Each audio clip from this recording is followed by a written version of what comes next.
Good morning students, क्यूआरसी में आपका स्वागत है, यानी क्विक रिवीजन इन केमिस्ट्री। खैर, मोमेंटम एजुकेशन आज आपके लिए एक टॉपिक लेके आया है बड़ा इंटरेस्टिंग, यूरिया। आप जानते हैं यूरिया जो फर्स्ट ऑर्गेनिक कंपाउंड है जिसका फॉर्मूला है NH2CONH2। ये फर्स्ट ऑर्गेनिक कंपाउंड है, आप लोग ये जानते होंगे। फर्स्ट ऑर्गेनिक कंपाउंड जिसे ओलर ने खोजा था। याद करिए, जब जे बर्जीलियस ने वाइटल फोर्स थ्योरी दिया था और उसमें कहा था कि organic compounds can not be prepare in laboratory, this can be obtained only from natural resources.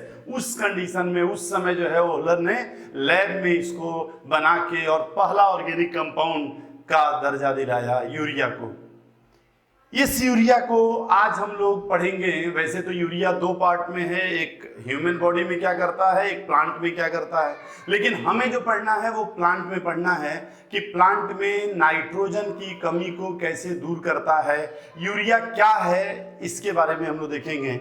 तो पहला चीज हम लोग जान गए कि ये फर्स्ट ऑर्गेनिक कंपाउंड है। दूसरा कि मोस्ट इंपोर्टेंट नाइट्रोजनस फर्टिलाइजर है। आप जानते हैं कि वैसे तो बहुत से एलिमेंट जरूरी होते हैं प्लांट के लिए, लेकिन जो मेन जरूरी है प्लांट के लिए NPK। N क्या करता है, उसको प्रोटीन देता है नाइट्रोजन, उससे पौधे मजबूत रहते हैं। P क्या करता है, वो फ्लावरिंग के लिए और रूट के लिए इंपॉर्टेंट है। और K उसके इम्यून सिस्टम को डेवलप करता है। तो हम उसी N के बारे में पढ़ रहे हैं। NPK को हम लोग बोलते हैं primary essential nutrients. Primary essential nutrients बोलते हैं। और जो नाइट्रोजन है, आप जानते हैं ये क्या है, पौधे के रैपिड एंड हेल्दी ग्रोथ के लिए जरूरी है, यानी उनके प्रोटीन कंटेंट को जो है ये पूरा करता है। वैसे तो यूरिया का और भी काम है, आपके डीजल इंजन के एयर पॉल्यूशन को, जितने कार वगैरह जो भी है जिसमें डीजल पड़ रहा है, उसके एयर पॉल्यूशन को ये दूर करता है। कैसे करता है वो हम लोग किसी और क्लास में देखेंगे। दूसरा, ये मेलेमाइन पिगमेंट बनाता है, मेलेमाइन रेजिन बनाता है, पॉलीमर। आप जानते हैं मेलेमाइन पॉलीमर जो अनब्रेकेबल जो कप वगैरह होते हैं, तो वो पॉलीमर भी है। खैर, आज हम लोग यूरिया के बारे में पढ़ेंगे कि प्लांट्स में वो क्या करता है। तो सबसे पहले तो यूरिया बनता कैसे होगा बच्चों, तो ये होता क्या है, हैबर प्रोसेस से जो अमोनिया मिलता है और पेट्रोलियम का जो वेस्ट होता है वहां से मिल जाता है CO और H2, जिससे CO2 बन जाता है। इन दोनों को लेके ये पहले बनाता है NH2COO अमोनियम। ये इसको क्या बोलते हैं, NH2COO को क्या बोलते हैं, कार्बामेट। क्या बोलते हैं, कार्बामेट। तो इसको बोलते हैं बच्चों ammonium carbamate.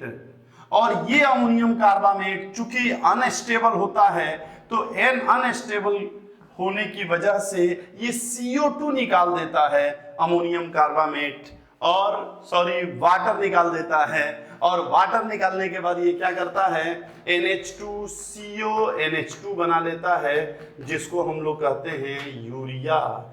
First organic compound यही है हमारा यूरिया। यूरिया का हमने अभी एक और नाम बताया था, कार्बामाइड। तो ये भी यूरिया को ही बोलते हैं। अब देखिए जरा यूरिया के बारे में एक आध चीज। एक तो चूंकि 5 मिनट में ही देखना है, एक कि यूरिया का एडवांटेज क्या है और डिसएडवांटेज क्या है।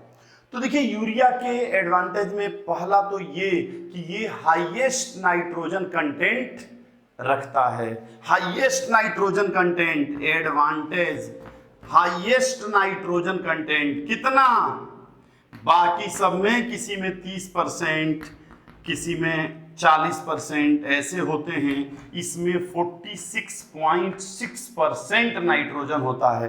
तो पहला तो इसकी अच्छाई हो गई कि इसमें नाइट्रोजन कंटेंट सबसे ज्यादा होता है। दूसरा क्या है इसका पॉजिटिव चीज, कि ये मतलब नाइट्रोजन कंटेंट इसके जो कंपेयर में होते हैं ना, अमोनियम सल्फेट है या CAN है, कैन मतलब कैल्शियम अमोनियम नाइट्रेट, उन सब के रेस्पेक्ट में इसमें ज्यादा होता है। दूसरा क्या हो गया कि बाकी सब जो हैं वो pH को डिस्टर्ब कर देते हैं। कैसे पीएच को डिस्टर्ब कर देते हैं? जैसे आप अगर सल्फेट ले लीजिए तो पीएच को एसिडिक बना देगा, मिट्टी के पीएच को। आप कान ले लीजिए CaN तो वो भी एसिडिक बना देता है। इसका दूसरा ये है कि it does not change the pH of the soil, ये पीएच को जो है वही रखता है, पीएच को चेंज नहीं करता है, ये इसकी खास बात है। और तीसरा क्या है, ऑल टाइप्स ऑफ क्रॉप, जितने भी क्रॉप हैं या जितने भी सॉइल हैं, ये सबके लिए जो है फायदेमंद होता है। ठीक है, तो ये आप जानते हैं नाइट्रीफाइंग बैक्टीरिया होते हैं, एनाविना, नॉस्टक, वो सब क्या करते हैं कि एटमॉस्फेयर से नाइट्रोजन लेके और फिर जो है वो देते हैं। लेकिन अगर माने नाइट्रोजन कंटेंट प्लांट को, लेकिन अगर कम हो गया तो हम लोग अलग से यूरिया देते हैं। खैर, तो ये है इसके एक दो क्वालिटी मेन, और भी एक दो क्वालिटी हैं। जैसे बाकी सब में अभी हमने कहा कि बाई प्रोडक्ट में वो पीएच जो है वो गड़बड़ कर देता है, वो क्या करेगा कि आपका एसिडिक बना देगा पीएच। इसमें क्या है कि ये जब हम लोग वाटर में डालते हैं ना, वाटर में ही तो डालेंगे, पौधों को देंगे तो इसको अगर हम डालते हैं तो ये है आपका NH2CO NH2, और इसको जब हम वाटर में डालते हैं ना तो ये क्या करता है, अमोनिया बनाता है और साथ में CO2।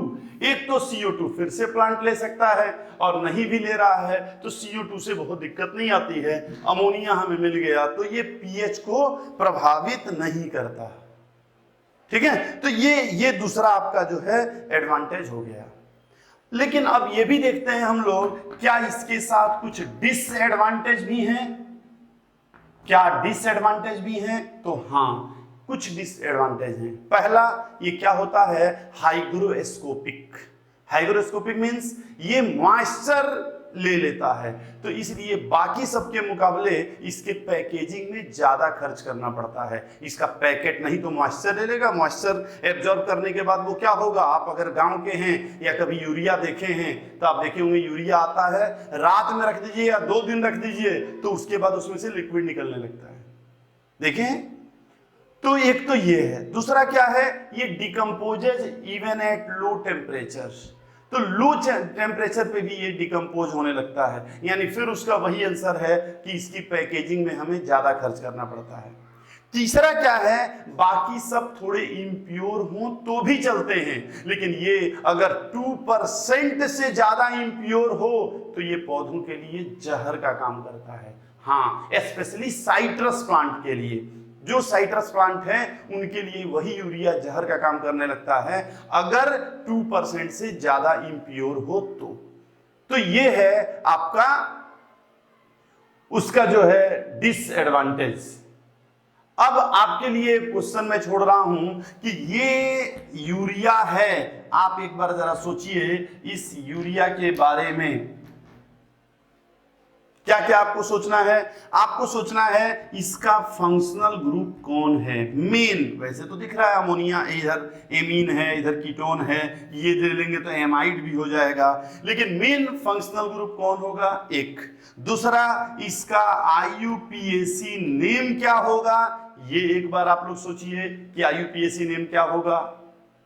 ठीक है, और तीसरा, इसका बॉन्ड एंगल क्या होगा। ये 3 चीजों के बारे में, इसका रेजोनेटिंग स्ट्रक्चर आप लोग बनाइए अगर रेजोनेंस इसमें आपको दिख रहा है तो आप 3 चीज खुद से करिए और बाकी हल्का फुल्का जैसे हम लोग यूरिया जान गए, छोटे मोटे क्वेश्चन अगर इससे आते हैं हम लोग कर सकते हैं। यूरिया का एक और नाम क्या होता है, यूरिया बनता कैसे है, प्लांट के लिए कैसे उपयोगी है, ये सब हम जान गए। केवल आप ऐसे ही 5 मिनट देते रहिए, हर 5 मिनट में कुछ न कुछ तो आप केमिस्ट्री से रिलेटेड सीखेंगे ही। और अभी तो स्टार्टिंग है, धीरे धीरे हो सकता है कि इसमें हम लोग कुछ और चेंजिंग करें, और जो आप लोग कह रहे हैं, आप लोग बता रहे हैं कि सर अगर इस तरह से करेंगे, मतलब और भी कोई टॉपिक कि ये टॉपिक आप अगर करेंगे तो और अच्छा रहेगा, आप लोग उसमें सजेशन दीजिए, हम लोग हमेशा आपके साथ हैं।